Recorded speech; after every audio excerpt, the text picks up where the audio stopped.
Workman compensation act 1923 को आगे बढ़ाते हुए इस टॉपिक को वर्कमैन को जो कंपनसेशन दी जाएगी उसके एम्प्लॉयर के थ्रू उसकी रिकवरी का क्या प्रोसेस रहेगा उसके बारे में यहाँ से हम कंटिन्यू करते हैं अपने डिस्कशन को। पहले तो इस पूरे प्रोसेस को समझना जरूरी है कि किस तरीके से कंपनसेशन तक पहुंचेंगे। पहले वर्कमैन के साथ कोई एक्सीडेंट होगा वाइल ऑन ड्यूटी या फिर during the course of his employment with the employer. उस एक्सीडेंट की वजह से उस वर्कमैन को, उस वर्कर को कोई इंजरी होगी। उस इंजरी के ऊपर बेस बनाएगा वो अपना जो उसे क्लेम लेना है उसका, मतलब टोटल डिसेबलमेंट है या पार्शियल है या टेम्परेरी डिसेबलमेंट है, जो हमने प्रीवियस सेशन में डिस्कशन करा। उस इंजरी के बिहाफ पर एक क्लेम का अमाउंट डिसाइड किया जाएगा और फिर उसके अकॉर्डिंगली उस वर्कमैन को कंपनसेशन प्रोवाइड करी जाएगी। ये पूरा सा स्ट्रक्चर है। तो अगर इसको हम डिटेल में पढ़ें तो यहां पर यह देखा जा रहा है कि अगर एम्प्लॉयर कंपनसेशन वर्कमैन को नहीं देता या फिर कंपनसेशन का अमाउंट वर्कमैन्स कंपनसेशन के कमिश्नर या जो भी कंसर्न्ड लेबर कोर्ट है वहां पर सबमिट नहीं करता है, तो ऐसी सिचुएशन में जो इंजर्ड वर्कमैन है वो या तो खुद या फिर अपने लीगल रिप्रेजेंटेटिव के थ्रू एक नोटिस भेजेगा अपने एम्प्लॉयर को और उस नोटिस में वो क्लियरली मेंशन करेगा किस टाइम पर वो एक्सीडेंट या इंजरी हुई, क्या डेट थी, किस प्लेस पर हुआ, क्या नेचर था उस एक्सीडेंट का। इसके साथ ही साथ इसी नोटिस में वो मेंशन करेगा उस वर्कमैन का मंथली वेज रेट क्या है और उसके अकॉर्डिंगली कैलकुलेशन के बाद उसका कॉम्पनसेशन का अमाउंट कितना बनता है। अगर वर्कमैन की डेथ हो जाती है तो उसका कोई भी डिपेंडेंट्स उस वर्कमैन के वो ये काम करेंगे, ये नोटिस भेजने का इंफॉर्मेशन सारी वो जो भी प्रीवियस स्लाइड पे बताई वो उसमें मेंशन करेंगे और ये जो वो नोटिस भेजेंगे उसकी एक कॉपी वो वर्कमैन्स कंपनसेशन के कमिश्नर को भी भेजेंगे या फिर जहां पर भी लेबर कोर्ट, जो कंसर्न लेबर कोर्ट होगी, उसमें वो उसकी एक कॉपी प्रेजेंट करेंगे। अगर इसके बावजूद एम्प्लॉयर क्लेम को सेटल नहीं करता तो वर्कमैन या तो खुद या फिर अगर वर्कमैन की डेथ हो चुकी है तो उसके कोई भी डिपेंडेंट्स एक एप्लीकेशन उस कोर्ट में वो फॉरवर्ड करेंगे, ऐसी कोर्ट जहां पर कि जिसके पास ये जुरिस्डिक्शन हो, ये पावर हो कि वो ऐसे क्लेम को एंटरटेन कर सके। ये करने का भी प्रोसेस है। अगर इंजर्ड वर्कमैन खुद ये एप्लीकेशन मूव करा रहा है तो उसे फॉर्म F भरना होगा, ये याद रखने वाली चीज है। और अगर वर्कमैन की डेथ हो चुकी है और उसके डिपेंडेंट्स ये एप्लीकेशन फाइल कर रहे हैं कोर्ट में, तो फॉर्म G को फिलअप करके उन्हें उसके थ्रू ये क्लेम आगे कोर्ट में प्रोसीड करना होगा। कोर्ट फीस की अगर हम बात करें तो हर 500 रुपए का अमाउंट क्लेम का, 500 रुपए या उससे कम का अमाउंट अगर वर्कमैन यहां पर क्लेम कर रहा है तो उसे 1 रुपी एज अ कोर्ट फी देनी पड़ेगी ऑन पर 500 और लेस अमाउंट ऑफ क्लेम।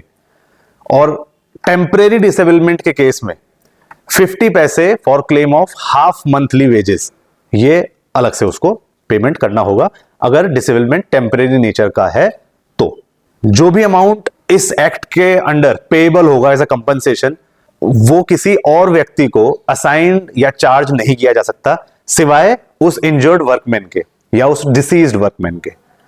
इस अमाउंट का कोई अटैचमेंट किसी और चीज के साथ इसको अटैच नहीं कर सकते, किसी और लायबिलिटी के साथ, या फिर किसी और वर्कमैन को वो इंजर्ड वर्कमैन ये अमाउंट पास नहीं कर सकता बाय ऑपरेशन ऑफ लॉ, ना ही उसका सेट ऑफ हो सकता है। मान लीजिए कि किसी वर्कमैन को इंजरी हुई और उसे 500 रुपए का कंपनसेशन का अमाउंट लेना है, मगर वो पहले ही 500 रुपीज अपने एम्प्लॉयर से एडवांस लेके बैठा हुआ है, तो ऐसी सिचुएशन में भी वो दोनों चीजें सेट ऑफ नहीं होंगी क्योंकि एडवांस जो ले रखा है वो सेपरेट इशू है।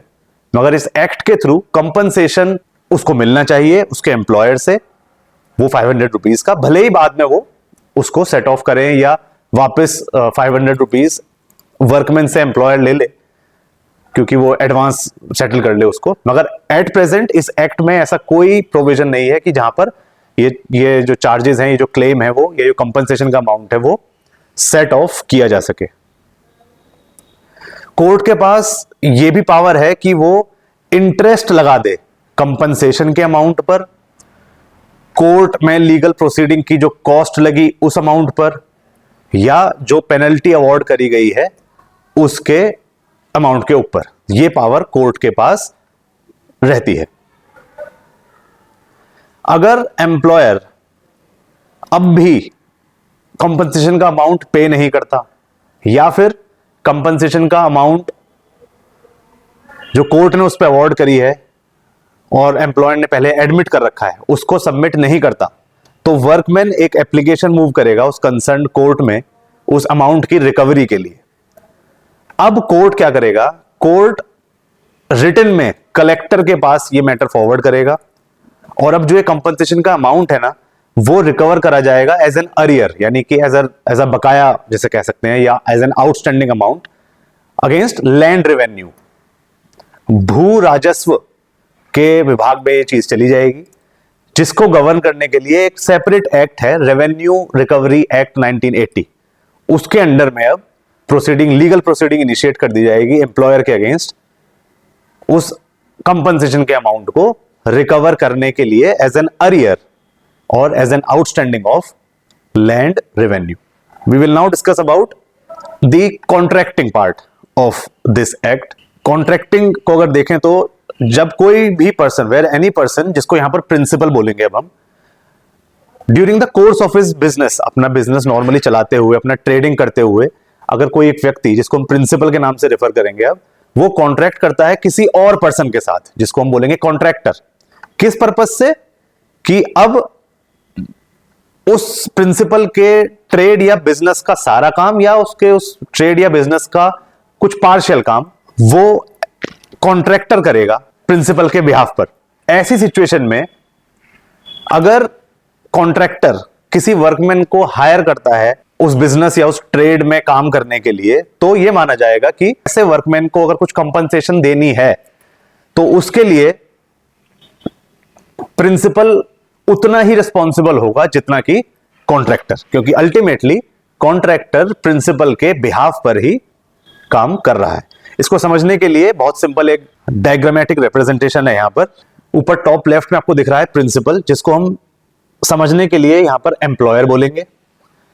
अब इस एम्प्लॉयर ने एक कॉन्ट्रैक्ट करा लेबर हायर करने के लिए, किसके साथ? एक कॉन्ट्रैक्टर के साथ, लेबर कॉन्ट्रैक्टर जिसे ठेकेदार भी बोलते हैं। और इस कॉन्ट्रैक्टर ने आगे एक थर्ड पार्टी जो कि वर्कमैन है उससे कॉन्ट्रैक्ट कर लिया for a certain some of wages. Her month जो वेज पे करे जाएंगे या पर डे के वेजेस जो भी रहेंगे। अब इस सिचुएशन में अगर वर्कमैन को कुछ इंजरी होती है तो वो किससे क्लेम करेगा? एम्प्लॉयर से या कॉन्ट्रैक्टर से?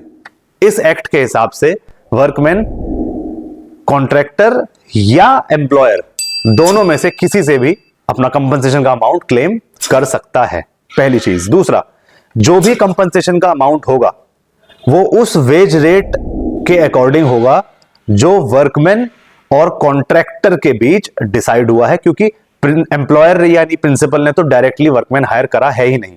तो जिस भी वेज पर वर्कमैन और कॉन्ट्रैक्टर के बीच में कॉन्ट्रैक्ट हुआ या करार हुआ काम करने का, उस वेज के अकॉर्डिंगली कैलकुलेशन में उस अमाउंट को यूज करके कंपनसेशन का अमाउंट निकाला जाएगा। जो मैंने अभी बताया वही यहां पर आपके सामने मेंशन हो रहा है।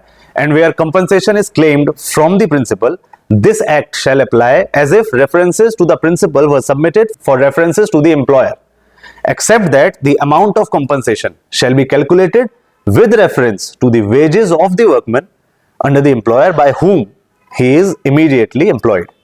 The workman is at liberty to recover compensation either from the contractor or the principal. ये हमने अभी यहां पर समझ लिया प्रीवियस स्लाइड को देख के।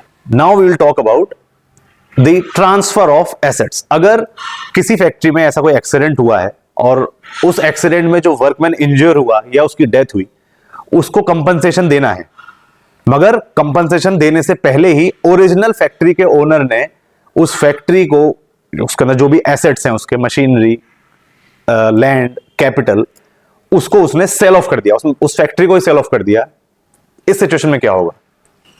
कंपनसेशन किससे लिया जाएगा?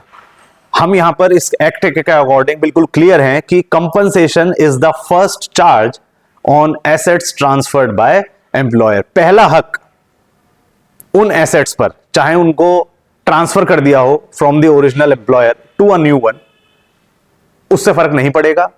पहला जो क्लेम रहेगा ऐसे एसेट्स के ऊपर वो कंपनसेशन का ही रहेगा, यानी कि उस वर्कमैन का रहेगा, उसके कंपनसेशन के अमाउंट का जो उसने क्लेम कर रखा है, भले ही अब वो एसेट्स, वो फैक्ट्री ट्रांसफर कर दी गई हो, बेच दी गई हो बाय द ओरिजिनल एम्प्लॉयर, उससे फर्क नहीं पड़ेगा। ट्रांसफर ऑफ एसेट्स सेकेंडरी हो जाएंगे, कंपनसेशन का हक पहला माना गया है according to this act. Next we'll just have a look at the limitation for filing claim. Accident अगर आज हुआ है उसके बाद कब तक वर्कमैन कंपनसेशन के लिए फाइल कर सकता है, कोई ड्यूरेशन तो होनी चाहिए उसके लिए। तो बिल्कुल ये एक ऑब्वियस सी बात है। The application for recovery of claim should be filed within 2 years from the date of accident. जिस दिन एक्सीडेंट हुआ, जिस दिन इंजरी हुई, उसके 2 साल के अंदर अंदर ये एप्लीकेशन जो कि क्लेम की रिकवरी के लिए वो फाइल हो जानी चाहिए।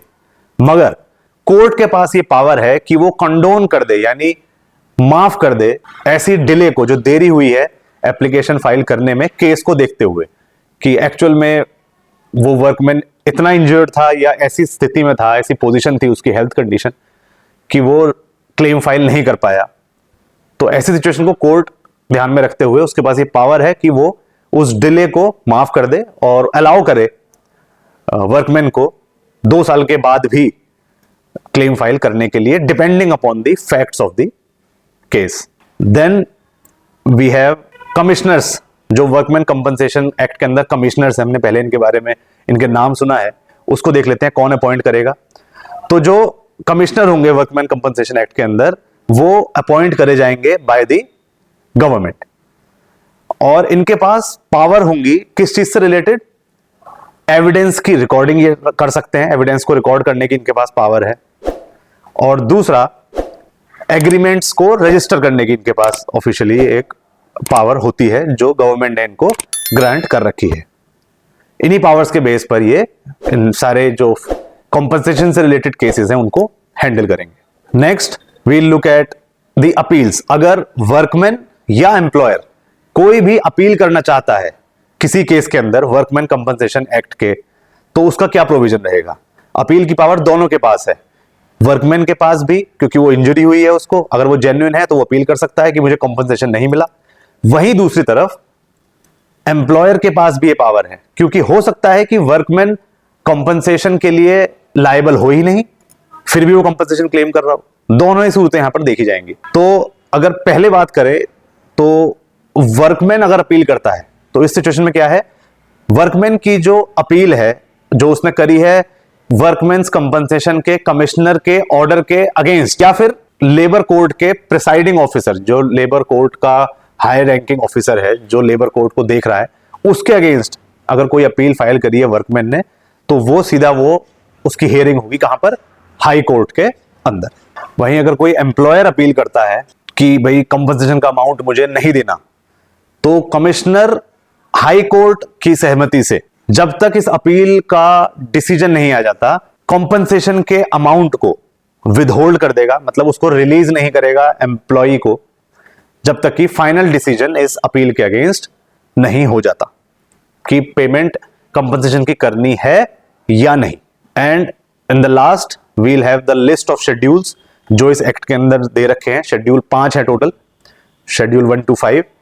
अगर शेड्यूल 1 को हम देखें, it contains the list of injuries deemed to result in permanent total disablement. इस शेड्यूल के अंदर वो सारी इंजुरीज लिखी हुई हैं जिनको कि इस एक्ट के अकॉर्डिंग परमानेंट टोटल डिसेबलमेंट के अंदर काउंट किया गया है। मतलब अगर ये इंजुरी होती है वर्कमैन को, तो उसका डिसेबलमेंट परमानेंट नेचर का होगा और टोटल होगा। शेड्यूल 2 में मेंशन्ड है list of persons who subject to the provisions of section 21H are entitled in the definition of workman. Workman की डेफिनेशन के अंदर सेक्शन 2H के अकॉर्डिंग, के प्रोविजंस के अकॉर्डिंग कौन कौन से लोग हैं जिनको वर्कमैन में इंक्लूड करा जाएगा, वो शेड्यूल 2 में मेंशन्ड है। शेड्यूल 3 यहां पर बात करता है लिस्ट ऑफ ऑक्यूपेशनल डिजीजेस की, वो सारी बीमारियां जिनको हम ऑक्यूपेशनल डिजीज मानते हैं। मैं लिंक यहां पर प्रीवियस वीडियो का डाल दूंगा जिसमें हमने ये देखा है कि कौन सी होती हैं ऑक्यूपेशनल डिजीजेस। फिर शेड्यूल 4 में मेंशन्ड है कुछ केसेस में, सर्टेन केसेस में कितना कंपनसेशन का अमाउंट देना जाना चाहिए। वो शेड्यूल 4 में रहेगा। और लास्ट शेड्यूल 5 में मेंशन्ड है फैक्टर्स, जो हमने पहले देखा था, relevant factors for working out lump sum equivalent of compensation amount in case of permanent disablement and death. ये रेलेवेंट फैक्टर्स की पूरी लिस्ट शेड्यूल 5 में मेंशन रहेगी। So that was all about the workman compensation act 1923। Thank you for being with me and stay tuned for more about economic and industrial law. Till the time we meet next, it's me Amit Sharma signing off. Thank you so much. Bye bye and take care. Thanks.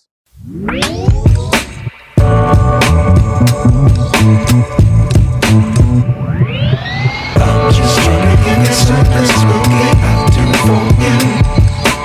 I'm just trying to give you something. I'm just trying to give you something spooky. I'll do it for you.